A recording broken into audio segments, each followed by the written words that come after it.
Hello everyone, हाय, very very good morning.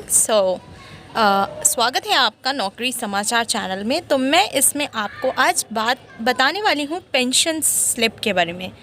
1 crore pension धारकों को शानदार तोहफा।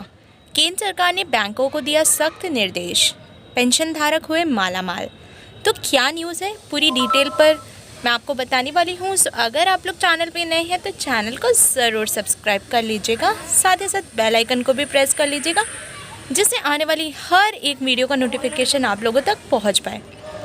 तो देश के लाखों पेंशन भोगियों के लिए बहुत ही बड़ी खुशखबरी आ चुकी है। जी हाँ, government of India central pension account CPAO की तरफ से बहुत इंपॉर्टेंट सर्कुलर जारी किया गया है। उस सर्कुलर में क्या बात की गई है, ये मैं आपको डिटेल पे बताने वाली हूँ। आपको बता दूं कि पेंशन भोगियों की लंबे समय से शिकायतें आ रही थी कि पेंशन देने वाली बैंक उनको पेंशन स्लिप प्रोवाइड नहीं करती हैं, जिसकी वजह से उनको पता नहीं चलता है कि क्या क्या मिला है, क्या नहीं मिला है। इसके लिए वो बहुत ज़्यादा परेशान से थे। व्हाट्सएप पर आएगी आपकी पेंशन स्लिप। आपको बता दूं कि केंद्र सरकार ने सभी बैंकों से कहा है कि जितने भी पेंशन भुगतान करने वाली बैंक हैं, पेंशन भोगियों के पेंशन को क्रेडिट करने के बाद पेंशन स्लिप उनके रजिस्टर्ड मोबाइल पर भेजी। साथ ही साथ पेंशन स्लिप उनको व्हाट्सएप भी करना है या ईमेल करना है। आपको बता दूं कि पेंशन स्लिप अब आपके रजिस्टर्ड मोबाइल नंबर पर व्हाट्सएप के द्वारा या फिर ईमेल के द्वारा आएगी।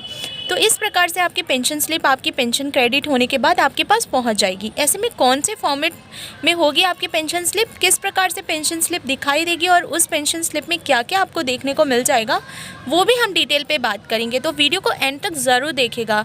और गाइज़, अगर आपको कुछ भी फीडबैक देना है तो आप लोग मुझे कमेंट सेक्शन में आप लोग फीडबैक डेफिनेटली दे सकते हैं। I will definitely try to improve. Pension slip में होगी पूरी जानकारी। क्या क्या जानकारी होगी, ये भी बात कर लेते हैं।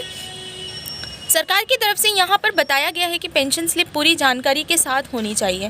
पेंशन स्लिप में आपका PPO नंबर होना चाहिए, पेंशन भोगी का नाम होना चाहिए, ब्रांच कोड और उस ब्रांच का नाम होना चाहिए, और बैंक अकाउंट नंबर होना चाहिए, डेट ऑफ रिटायरमेंट लिखा होना चाहिए, पेंशन भोगी का डेट ऑफ बर्थ उस पेंशन स्लिप में होनी चाहिए, पैन नंबर होना चाहिए, आधार नंबर भी होना चाहिए। ये सारी डिटेल्स डेफिनेटली इस पेंशन स्लिप में आप लोगों की होनी चाहिए। पेंशन धारकों को अब नहीं होगी दिक्कत।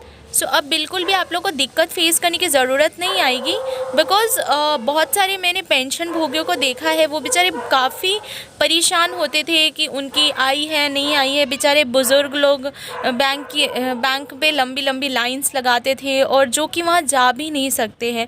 अब उनके लिए ये सारी दिक्कतें बिल्कुल भी नहीं फेस करनी पड़ेंगी उनको, और उनको डे टू डे जो भी उनकी पेंशन की डिटेल्स हैं वो अपडेटेड हो जाएंगी और उनको व्हाट्सएप के थ्रू सेंड कर दिया जाएगा, जिससे कि वो अपना update properly time to time रख सकते हैं।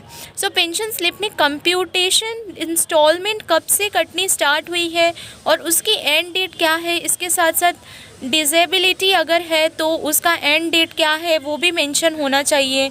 लाइफ सर्टिफिकेट का सबमिशन डेट क्या है वो मेंशन होना चाहिए। अगला लाइफ सर्टिफिकेट कब सबमिट की जाएगी, उसका ड्यू डेट क्या है वो भी पेंशन स्लिप में मेंशन होना चाहिए। इसके बाद बढ़ी हुई दर से फैमिली पेंशन जो है उसका भुगतान कब से शुरू किया गया है वह डेट पेंशन स्लिप में होना चाहिए। ये सारी चीज़ें भी इंक्लूडेड होनी चाहिए उस पेंशन स्लिप में। ये भी बहुत ज़्यादा मैंडेटरी है, क्योंकि अगर ये डिटेल्स नहीं होंगी तो इससे काफ़ी प्रॉब्लम फेस करनी पड़ सकती है, क्योंकि पूरा डाटा जब तक नहीं होगा ना तो फिर उसमें प्रॉब्लम्स आ सकती हैं। गाइज़, आप लोग मुझे डेफिनेटली मैसेज करके बताइएगा कि मेरे द्वारा लाई गई वीडियोस आपके लिए हेल्पफुल होती भी हैं या फिर नहीं। और अगर आप लोग कोई फ़ीडबैक देना चाहते हैं तो डेफिनेटली आप लोग मुझे फ़ीडबैक दे सकते हैं और कमेंट सेक्शन में आप मुझे मैसेज कर सकते हैं। I will definitely respond to all your comments. और अगर मुझे लगता है कि हाँ मेरे वीडियोस में कुछ ना कुछ इम्प्रूवमेंट की रिक्वायरमेंट है तो मैं डेफिनेटली इम्प्लीमेंट करूँगी उस चीज़ को। आगे ये भी देख लेते हैं कि पेंशन स्लिप में एडिशनल पेंशन का होगा विवरण। पेंशन स्लिप में अर्निंग का जो कॉलम रहेगा उसमें बेसिक अमाउंट आपकी कितनी है, आपके एडिशनल पेंशन कितना है, डियरेंस अलाउंस कितना परसेंटेज आपको मिल रहा है, फिक्स मेडिकल अलाउंस कितना मिल रहा है आपको, कांस्टेंट अटेंडेंस अलाउंस कितना मिल रहा है, ये सब लिखा होना चाहिए। एरियर कितना मिला है उसका भी पेंशन स्लिप पर मेंशन होना चाहिए। सो ये सारी चीज़ें आपके पेंशन स्लिप पर डेफिनेटली इंक्लूडेड होना चाहिए।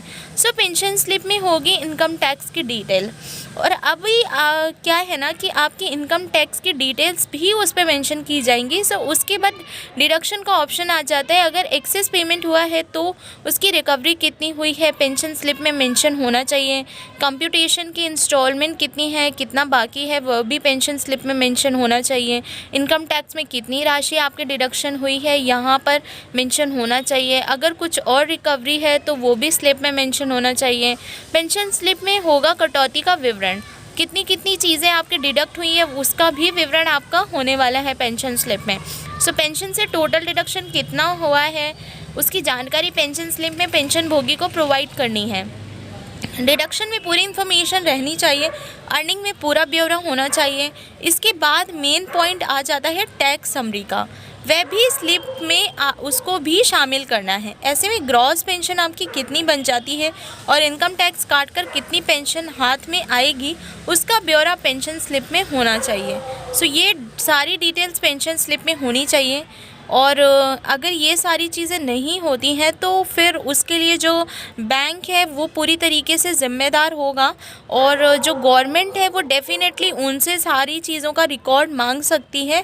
और अगर वो स्लिप नहीं आपको मिल रही है ना तो आप लोग अपने रिस्पेक्टिव बैंक में जाके बात भी कर सकते हैं, क्योंकि ये गवर्नमेंट ने बोला है कि उनको ये सारा ब्यौरा सेंड करना है। So that's all, thank you so much.